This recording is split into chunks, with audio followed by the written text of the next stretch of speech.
Hey guys, today we're going to cover a new weekly bias on the Nzdusd USD pair, and moreover I'll update you on the Euro-Yen daily bias. Okay, I'm sorry I'm wearing glasses today. I got some bug bites right here and my face is kind of swollen. Alright, so let's start with the Nzdusd USD. Okay, this is a weekly chart. Let me run you by the setup I was looking at. So the last weekly long trade that formed was right here.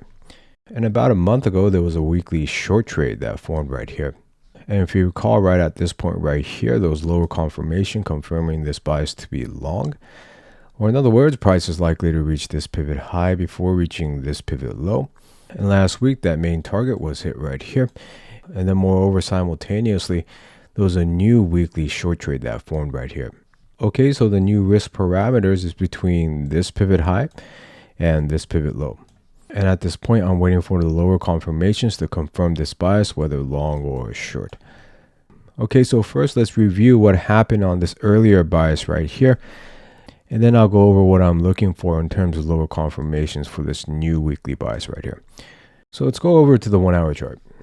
Okay, so on this 1 hour chart, if you recall, there was strong long confirmation confirmed right here with this breakout and break back in, confirming that weekly bias to be long.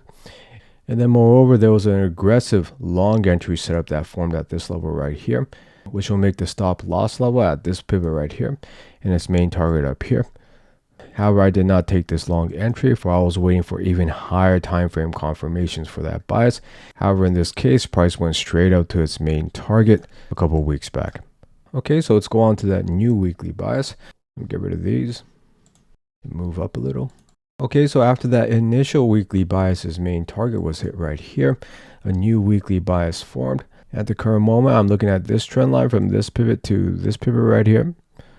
Now, if price could come down to this trend line, break it out, immediately break back in, however, still reach its pivot low to create strong short strength, that'll confirm that weekly bias to be short, and I'll be willing to take a short entry. And moreover, I'll be willing to take an aggressive short entry in this case also. So if strong short strength forms, and then moreover, on the 15 and 5 minute chart, if there's further strong short strength that forms, I'll be willing to take a short entry with a stop loss at the pivot high where that strong short strength formed on the lower time frames, and its main target way below on that weekly bias's pivot low. Okay, and I'll keep you guys updated with this one. Let's go on to the Euro-Yen. Okay, and if you're having trouble understanding what I'm talking about in terms of biases and lower confirmations, check out my analysis manual. Okay, and the link for that is in the details section of this video. Okay, this is a daily chart. Let me run you by the current setup I'm looking at. So the last daily long trade that formed was right here, and the last daily short trade that formed was right here. And our initial analysis was stating that this bias was long, or in other words, price is likely to reach this pivot high before reaching this pivot low. However, in order to take a trade, we need lower time frame confirmations, and at the current moment, there are no lower confirmations that formed yet. Okay, and moreover, on the communities tab last week, I was mentioning that the weekly bias parameters changed. However, that was an analysis mistake, and the bias parameters still remain the same at this pivot high and this pivot low right here. Okay, and I apologize for that. Okay, so let me show you what I'm looking at in terms of lower confirmations for this bias. Let's go over to the 1 hour chart. Okay, so on this 1 hour chart, if price could range about a bit, making the distance between these pivots roughly even, and come down to this trend line and break it out, immediately break back in, and still come down to that pivot low to create strong short strength, I'll confirm that daily bias to be short.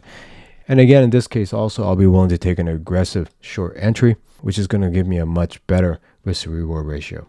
And I'll keep you guys updated with that. Okay, and moreover, I'm going to skip the outro this week because my face is a little bit swollen from those bug bites, yeah? But I hope you guys have a great week, guys. And thanks for watching. Okay, bye.